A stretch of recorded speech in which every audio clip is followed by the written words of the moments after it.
días, amados hermanos de Ríos de Agua Viva. Dios les bendiga grandemente. Les invitamos una vez más a disponer todo nuestro ser, todo nuestro corazón, para alabar a Dios, al Dios Padre, en el nombre precioso de Jesús y por medio de su Espíritu Santo.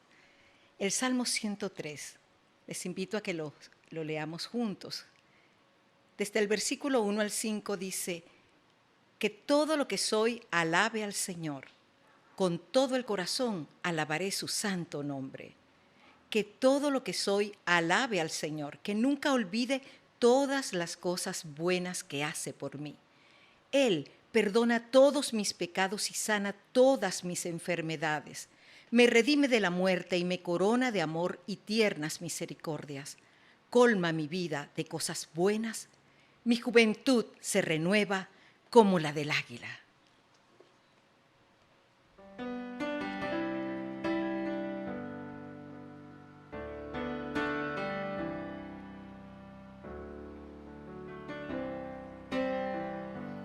Alma alaba al Señor, oh al Señor, santo su nombre es.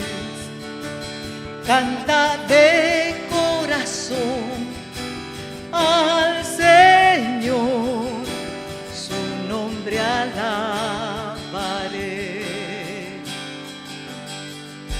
Sale el sol, es un nuevo día, es tiempo de cantar otra vez, sin importar lo que hay en mi camino. Yo cantaré hasta el anochecer. Alma alaba al Señor, oh al Señor, santo su nombre es. Canta de corazón al Señor, su nombre alabaré.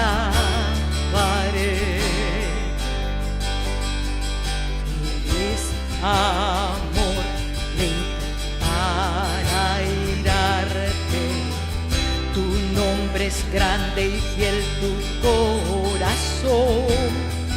Por tus bondades seguiré cantando. 10,000 razones tengo de alabar.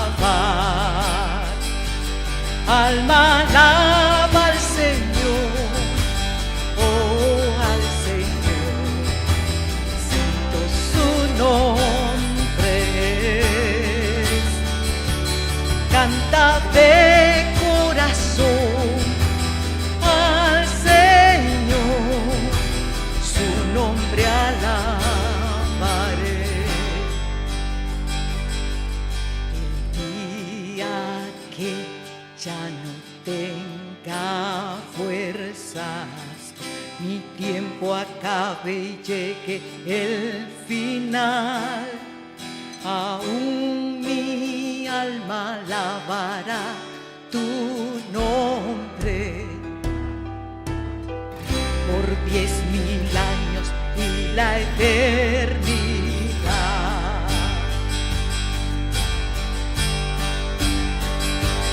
Alma alaba al Señor, oh al Señor, santo su nombre es. Canta de corazón al Señor, su nombre alabaré. Alma alaba al Señor, oh al Señor, santo su nombre es.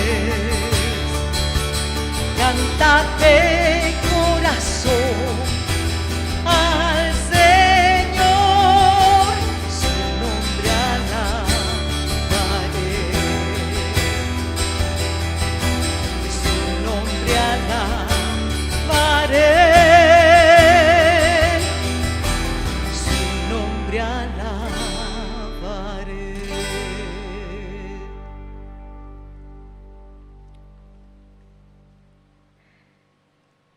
Dios nos hace justos a sus ojos cuando ponemos nuestra fe en Jesucristo. Y eso es verdad para todo el que cree, sea quien fuere. Pues todos hemos pecado. Nadie puede alcanzar la meta gloriosa establecida por Dios. Sin embargo, Dios nos declara justos, gratuita y bondadosamente por medio de Cristo Jesús, quien nos liberó del castigo de nuestros pecados. Pues Dios ofreció a Jesús como el sacrificio por el pecado. Las personas son declaradas justas a los ojos de Dios cuando creen que Jesús sacrificó su vida al derramar su sangre.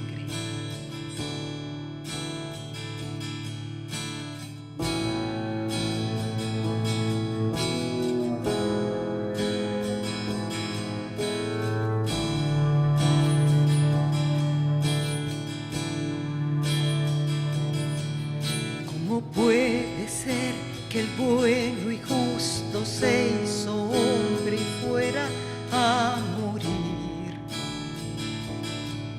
por el más vil pecador? ¿Cómo siento yo su enemigo? El sufrimiento en mi lugar tomó en aquella cruz y cargó mi maldad sobre él.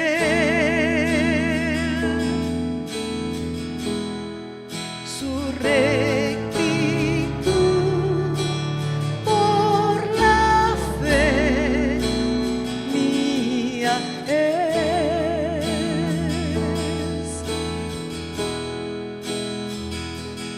Aleluya, glorioso intercambio, oh cuán gran misterio, que por gracia salvo soy.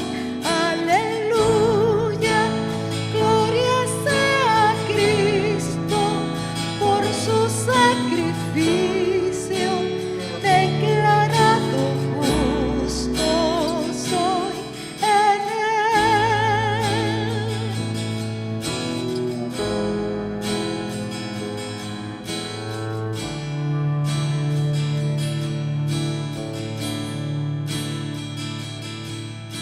¿Cómo es posible que en Jesús, como a su Hijo, Él me recibió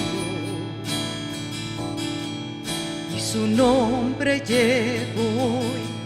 Su perfecta vida de obediencia al Padre, al yo creer, Él me otorgó y perdón me dio, pues cargó mi maldad sobre él.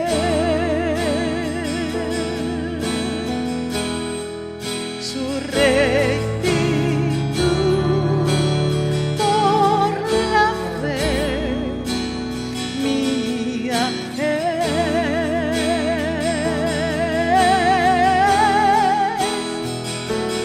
Aleluya.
Amado Padre Celestial, gracias por el privilegio que tenemos de poder dar para tu obra.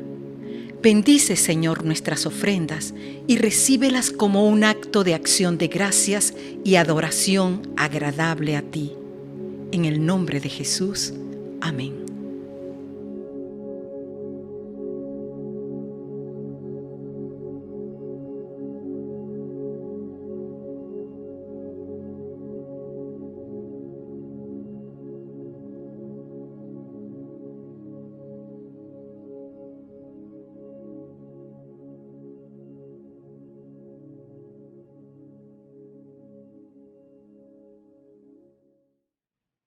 Bendecidos hermanos, hoy en el Día del Señor. Hoy vamos a continuar con Efesios. Ya en la porción del domingo pasado se dio una breve introducción y hoy vamos a continuar con una porción bastante gruesa que va desde el capítulo 1, verso 3 hasta el verso 14. Pero antes de comenzar la lectura, quiero orar para que el Señor guíe todo este proceso. Gracias, Señor, por tu palabra. Gracias por todos estos medios tecnológicos que nos has permitido disfrutar en este tiempo, que permite que los contenidos bíblicos puedan llegar a muchos hogares, mucho más hogares que antes. Y gracias, Señor, por cada una de las personas que hicieron posible que hoy disfrutáramos de tu palabra en el idioma español. Es el esfuerzo de muchísimos hombres de Dios que son desconocidos para nosotros, pero que detrás de cada letra que podemos leer hoy en nuestro idioma hay mucho sufrimiento, hay mucho deseo de muchos hombres y mujeres que te sirvieron a lo largo de muchas décadas. Te damos gracias por ello. Te damos gracias porque hoy podemos disfrutar de ella con muchísima facilidad en distintas versiones y en distintas formas. Te pedimos entonces nuevamente que nos hagas oidores activos de tu palabra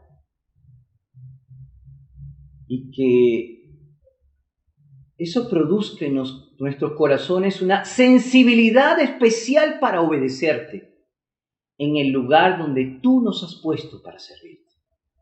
En el nombre de Cristo Jesús. Amén. Bueno, como les dije antes, vamos a leer Efesios capítulo 1, a partir del verso 3 hasta el verso 14. Toda la alabanza sea para Dios, el Padre de nuestro Señor Jesucristo, quien nos ha bendecido con toda clase de bendiciones espirituales en los lugares celestiales, porque estamos unidos a Cristo. Incluso antes de haber hecho el mundo, Dios nos amó y nos eligió en Cristo para que seamos santos e intachables a sus ojos. Dios decidió de antemano adoptarnos como miembros de su familia al acercarnos a sí mismo por medio de Jesucristo.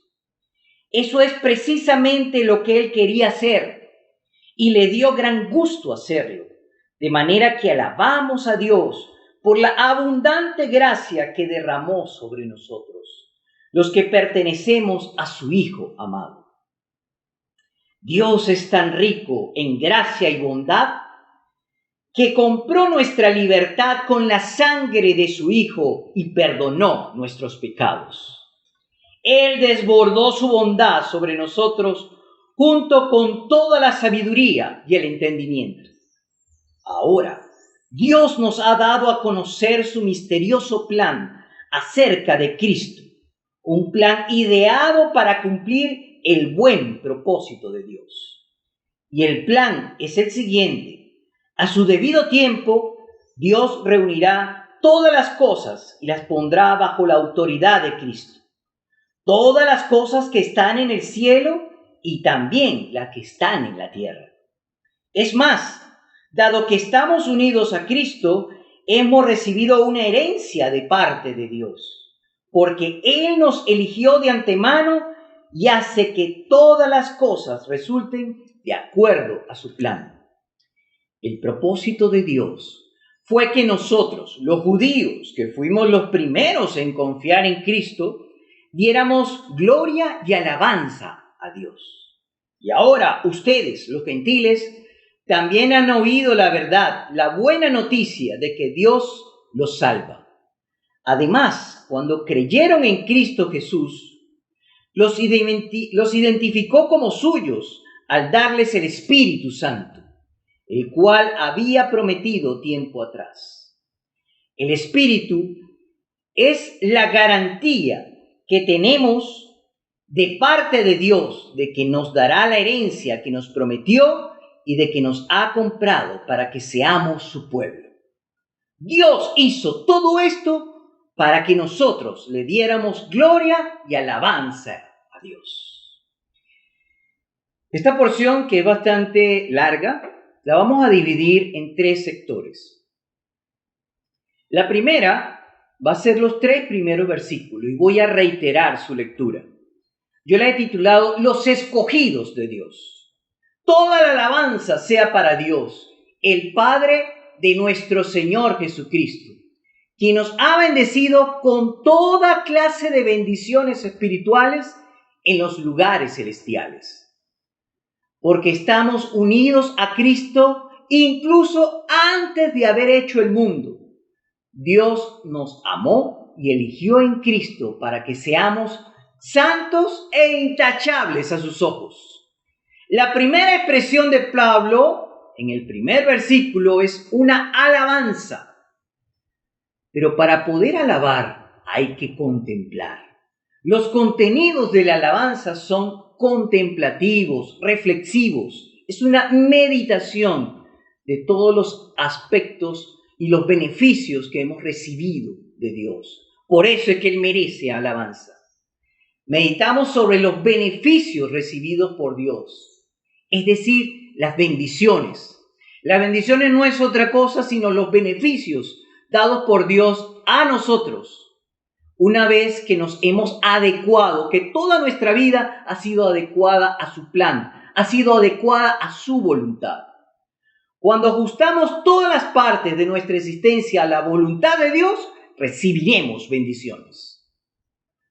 Pablo califica las bendiciones como celestiales, precisamente porque su origen, el único creador de todas estas bendiciones, es Dios. El único que nos ha dado esas bendiciones es Dios nuestro Padre, y su intermediador es Cristo Jesús.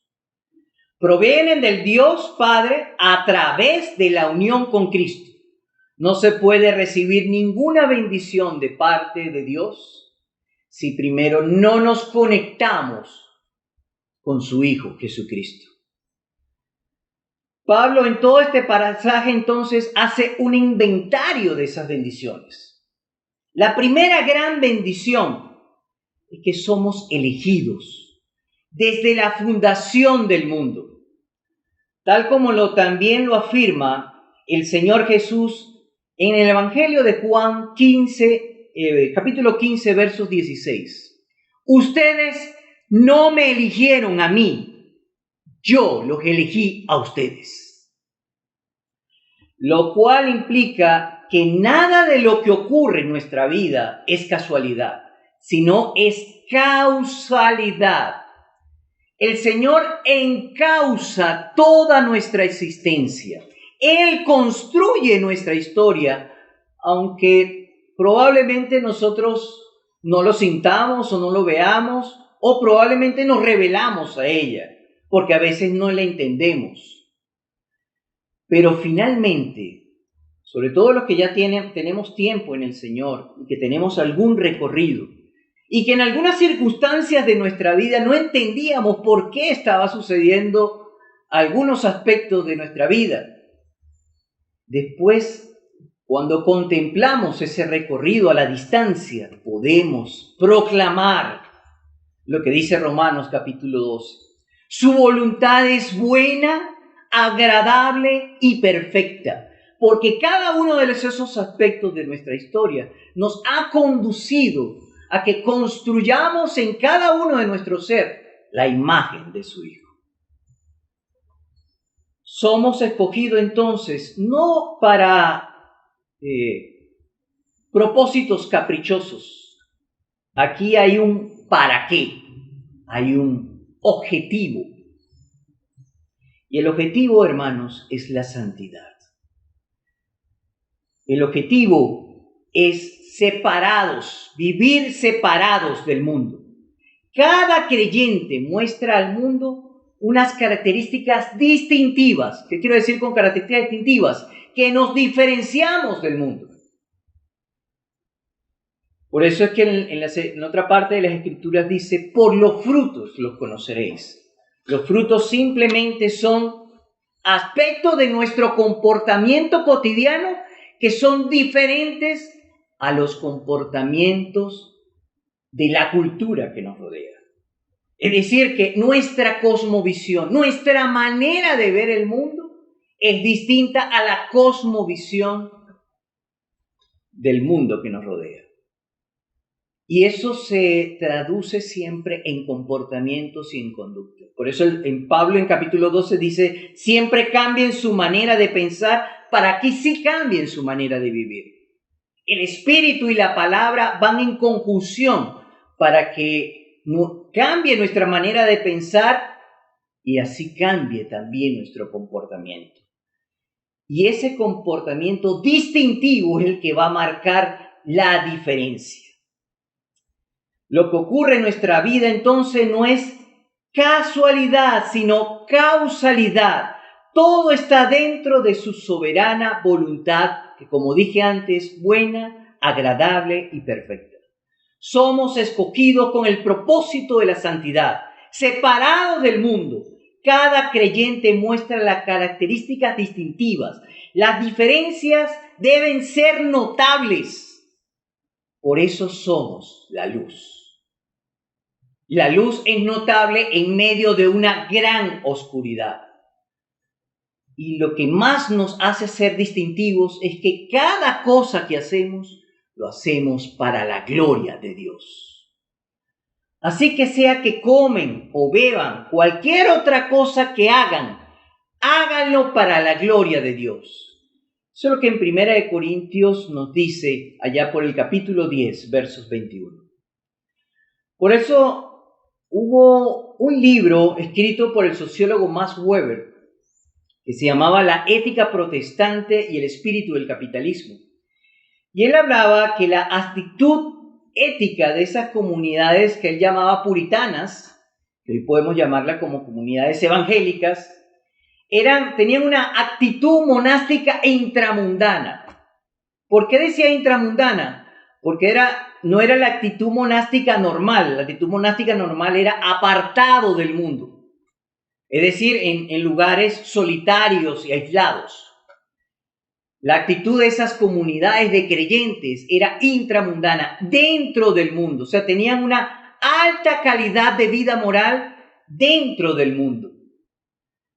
La vida cotidiana de cada creyente refleja entonces la gloria de Dios, porque refleja el modo de comportamiento de los ciudadanos del reino de Dios, los que aceptan voluntariamente el gobierno de Dios dentro de cada aspecto de su existencia.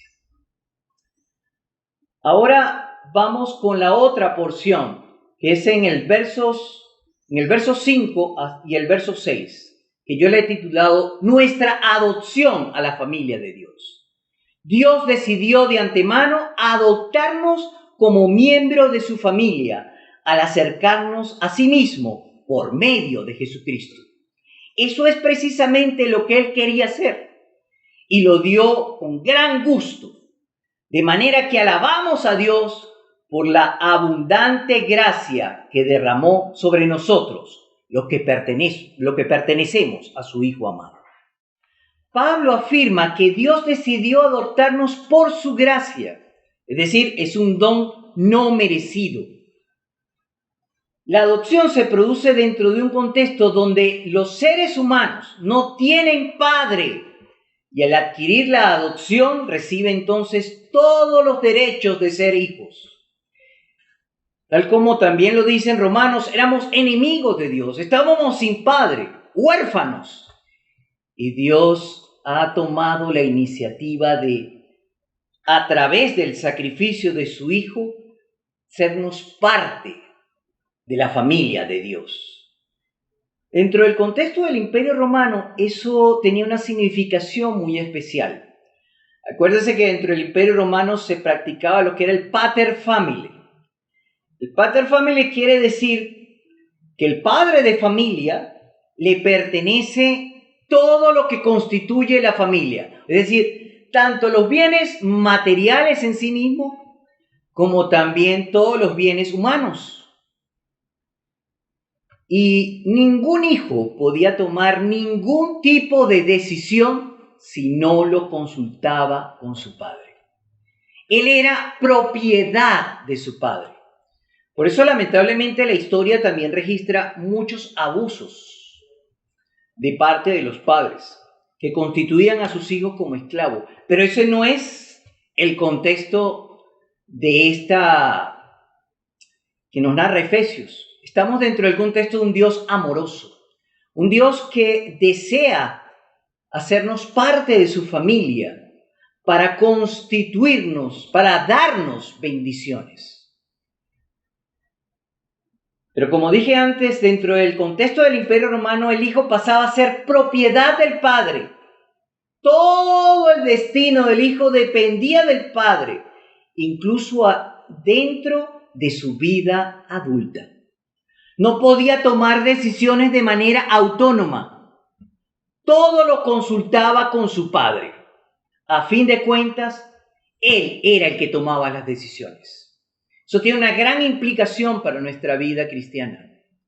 Y es que nuestra vida cristiana debe madurar hacia una dependencia absoluta de Dios. Él tiene el control de mi destino. Por lo tanto, yo no tengo por qué tener ninguna ansiedad.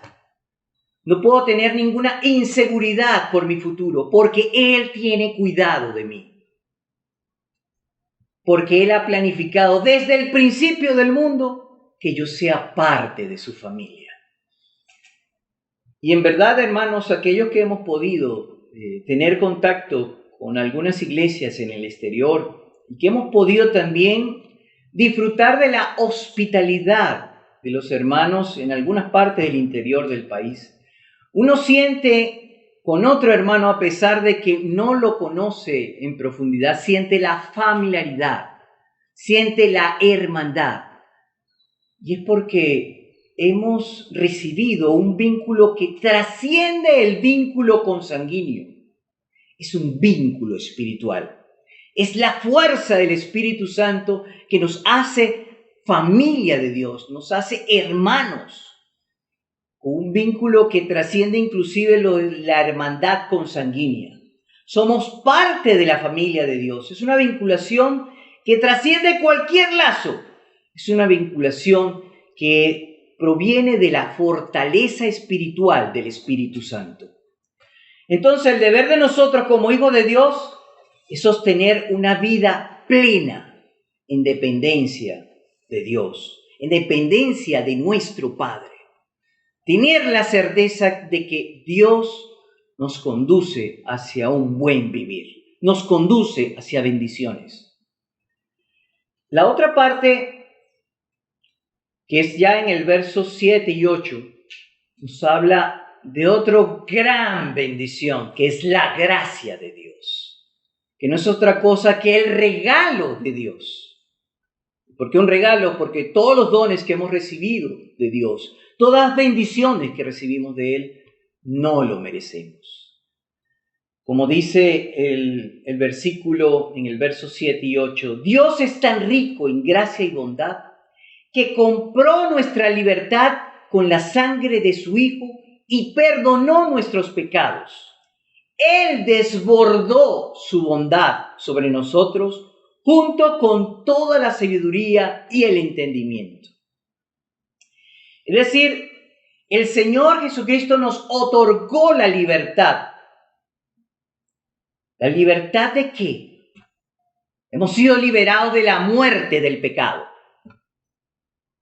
¿Bajo qué precio? El precio de su sangre. En Romanos se nos recuerda que la paga del pecado es muerte. Eso siempre lo debemos tener presente. Debemos recordar que la paga del pecado es muerte. Y la sangre de Jesucristo nos recuerda que su muerte sustitutiva pagó el precio de la muerte. Y es por eso entonces que estamos libres de condenación. Y no es una muerte cualquiera, fue una muerte de martirio. Fue una muerte provocada por el mismo mundo que adversaba a Jesucristo y lo llevó hacia el martirio.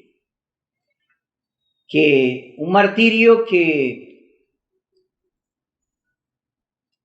provocó que todo su cuerpo fuese llevado a la sepultura y que también hubiera mucha sangre derramada. Y ese fue el precio que se pagó, así como mejor lo dice Colosenses capítulo 2, versos 14. Él anuló el acta con los cargos que había contra nosotros y la eliminó clavándola en la cruz. De esa manera, porque eso no solamente lo testifica para nosotros, sino para todas las huestes espirituales enemigas. Por eso dice, de esa manera desarmó a los gobernantes y a las autoridades espirituales, los avergonzó públicamente con su victoria sobre ellos en la cruz. En virtud de ese pago y de la anulación de la sentencia de muerte, nos liberamos de toda culpabilidad y recibimos el perdón. Por eso tiene una gran significación nuestra vida en comunidad. Somos una comunidad de perdón porque somos una comunidad que ha recibido un gran perdón, producto de la muerte de nuestro Señor Jesucristo. En el verso 8 nos dice que conjuntamente con la abundancia de su bondad en el perdón, también entonces recibimos, conjuntamente con el perdón, abundancia en sabiduría y entendimiento. Porque la sangre de Jesucristo permitió que en cada uno de nosotros pudiese habitar el Espíritu Santo de Dios. Y déjenme recordarles que ese Espíritu Santo fue el mismo que le dio la fuerza al cuerpo de Jesucristo para la resurrección. Ese mismo Espíritu habita en cada uno de nosotros para otorgarnos sabiduría y entendimiento. Y esta sabiduría no es acumulación de conocimiento. Ciertamente es bueno acumular conocimiento, sobre todo conocimiento bíblico. Pero el conocimiento bíblico debe llevarnos a una distinción de comportamientos, a una calidad moral. Es decir, es la capacidad cotidiana de tomar decisiones de acuerdo a la voluntad de Dios. Esto es conocimiento espiritual, adquirido por medio de las prácticas de las disciplinas espirituales.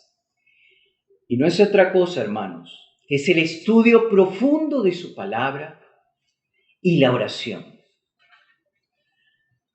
Y ambas, tanto el estudio profundo de su palabra como la oración, deben ser realizadas de manera individual, ciertamente, de manera cotidiana, ciertamente, de manera diaria, ciertamente, pero sobre todo también dentro de una comunidad eclesiástica. Porque la vida del discipulado jamás es una vida del llanero solitario. Es una vida en comunidad. Precisamente porque el Señor nos transforma para restituir, una vez que hemos restituido las relaciones con Él, enriquecer, restituir nuestras relaciones familiares, nuestras relaciones con todo nuestro entorno e inclusive con las relaciones con la creación. Y allí es donde nos podemos embarcar dentro de los propósitos que vamos a leer en el verso 9 y en el verso 10. que son los propósitos finales de la historia humana. Como dice a partir del verso 9, ahora Dios nos ha dado a conocer su misterioso plan acerca de Cristo. Un plan ideado para cumplir el buen propósito de Dios. Y el plan es el siguiente. A su debido tiempo, Dios reunirá todas las cosas y las pondrá bajo la autoridad de Cristo. Todas las cosas que están en el cielo y también las que están en la tierra. El otro gran atributo que tenemos como creyentes es saber el propósito de toda la historia. Toda la trayectoria del género humano se conduce a someterse a la autoridad suprema de Cristo. Y por eso es que podemos reposar en Él. Por eso es que no puede haber ninguna ansiedad hacia el futuro. No puede haber ninguna angustia hacia el futuro, porque Él la controla. Como nos los afirma mejor Filipenses capítulo 2, desde el verso 10 y verso 11. Para que ante el nombre de Jesús se doble toda rodilla en el cielo y en la tierra y debajo de la tierra, y toda lengua confiese que Jesucristo es el Señor para la gloria de Dios Padre. Merece que reiteramos la última parte. Y toda lengua, toda etnia, todas las naciones confiese que Jesucristo es el Señor para la gloria de Dios Padre. Reiteramos, hermanos, todos los escenarios de la historia actual humana son absolutamente temporales. Es decir, nada de lo que hoy vemos, ni siquiera lo que hemos visto en el pasado, toda esa historia va a ser borrada por la eternidad. Todo pasará para darle paso a la plena gloria de Dios. Por eso, de parte nuestra, no debe existir ansiedad por nuestro futuro. Él controla cada aspecto de nuestra existencia y nos conduce para participar con Él en su gloria. Tal como también nos afirma Filipenses capítulo 1, verso 6. Y estoy seguro de que Dios, quien comenzó la buena obra en ustedes, la continuará hasta que quede completamente terminada el día en que Cristo Jesús vuelva. Y por eso esto es una gran introducción para la otra gran bendición que nos depara o nos revela a partir del verso 11 del capítulo 1 de Efesios, que es la presencia del Espíritu Santo en cada creyente. Y como dice, es más, dado que estamos unidos a Cristo, hemos recibido una herencia de parte de Dios, porque Él nos eligió de antemano y hace que todas las cosas resulten de acuerdo a su plan. El propósito de Dios fue que nosotros, los judíos, que fuimos los primeros en confiar en Cristo, diéramos gloria y alabanza a Dios. Y ahora ustedes, los gentiles, también han oído la verdad, la buena noticia de que Dios los salva. Además, cuando creyeron en Cristo, Dios los identificó como suyos al darles el Espíritu Santo, el cual había prometido tiempo atrás. El Espíritu Santo es la garantía que tenemos de parte de Dios de que nos dará la herencia que nos prometió y de que nos ha comprado para que seamos su pueblo. Dios hizo todo esto para que nosotros le diéramos la gloria y la alabanza. La presencia entonces del Espíritu Santo en cada creyente garantiza la construcción de la comunidad de discípulos. El Espíritu Santo en nosotros, que es el mismo Espíritu que resucitó al Señor, es el que va a reproducir en nosotros la imagen de Jesucristo. Por supuesto que es un proceso gradual de aprendizaje, pero es una garantía de que Él va a continuar la obra en nosotros hasta finalizarla. ¿Y cuál es la conducción? ¿Cuál es el objetivo final de ese proceso de construcción? Es la construcción de la comunidad de discípulos, es la comunidad de hombres y mujeres de todas las etnias del mundo, quienes han decidido seguir los pasos de Jesús. Permitir de manera voluntaria constituir el gobierno de Dios en cada parte de su vida, en cada aspecto de su existencia cotidiana. Es la comunidad de hombres y mujeres empoderadas por el Espíritu Santo, por el Espíritu Santo de Dios, para reflejar cotidianamente el perfil de las bienaventuranzas. Acuérdense que en los sermones anteriores hemos reflexionado sobre el perfil de las bienaventuranzas, porque ese es el objetivo final, reproducir la comunidad de hombres y mujeres pobres de espíritu, porque dependen de Dios en todas las provisiones de su vida. Una comunidad de mujeres y hombres que lloran por un mal persistente en el mundo y se resisten para detenerlo a lo largo de todas sus vidas. Hombres y mujeres humildes, mujeres y hombres que tienen hambre y sed de justicia para ejecutarla en sus relaciones cotidianas, en todo su entorno, para producir un gran impacto en todo su contexto. Hombres y mujeres compasivas, que perdonan a sus ofensores, que son capaces de orar por aquellos que lo han maldecido. Mujeres y hombres cuyas decisiones se ajustan a la voluntad de Dios. Tienen hambre de que cada aspecto de su vida sea ajustada a su voluntad. Finalmente, hombres y mujeres constructoras de una paz cotidiana, que resuelven conflictos y se deleitan en la vida en comunidad.